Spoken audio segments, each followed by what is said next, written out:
দেখুন আসলে দিনভর নানা চেষ্টার পরে আইন শৃঙ্খলা বাহিনীর সদস্যরা কিন্তু নিহত তরুণীর পরিচয় শনাক্ত করতে পেরেছে। তার নাম হচ্ছে শাহিদা আক্তার।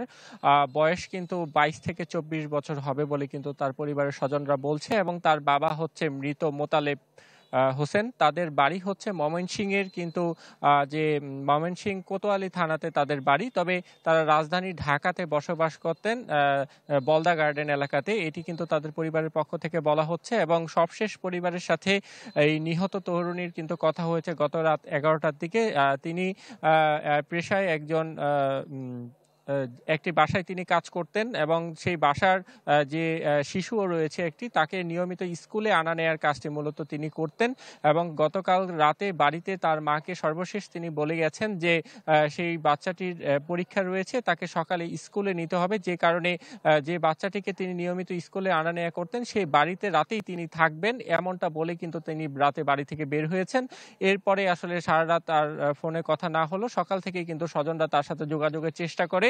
এরপরে কিন্তু তার কোনো সন্ধান পাওয়া যায়নি। পরে একটি মাধ্যমে কিন্তু তারা খবর পান যে একটি মরদেহ উদ্ধার করা হয়েছে। পরে সেই স্বজনরা কিন্তু রাজধানী ঢাকা থেকে মুন্সিগঞ্জের শ্রীনগর থানাতে আসেন। এরপরে কিন্তু এখানে এসে তারা মরদেহটি দেখে নিহতের যে পরিচয় তারা শনাক্ত করেন এবং এই ঘটনায় কিন্তু এখন পর্যন্ত পুলিশ কাউকে আটক করতে পারেনি। তবে ঘটনার সাথে যে জড়িত থাকুক সেই অপরাধীদের শনাক্তের চেষ্টা কিন্তু করা হচ্ছে এবং এই যে তরুণী মারা গেছে তাকে কিন্তু পরপর বেশ কয়েকটি গুলি করা হয়েছে এবং তার ময়নাতদন্তের জন্য তার মরদেহ কিন্তু মুন্সিগঞ্জ জেনারেল হাসপাতালে পাঠানো হবে এবং ঘটনাস্থল থেকেও কিন্তু বেশ কয়েক রাউন্ড গুলি উদ্ধার হয়েছে।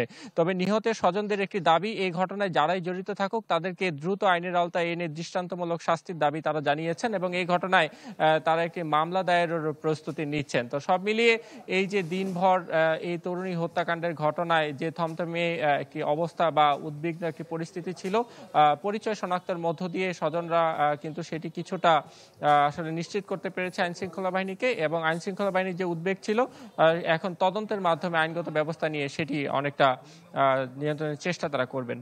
শুভ, আপনাকে ধন্যবাদ। দর্শক, মুন্সিগঞ্জে নিহত নারীর বিষয়ে বিস্তারিত জানাতে আমাদের সাথে যুক্ত হয়েছিলেন শুভ ঘোষ।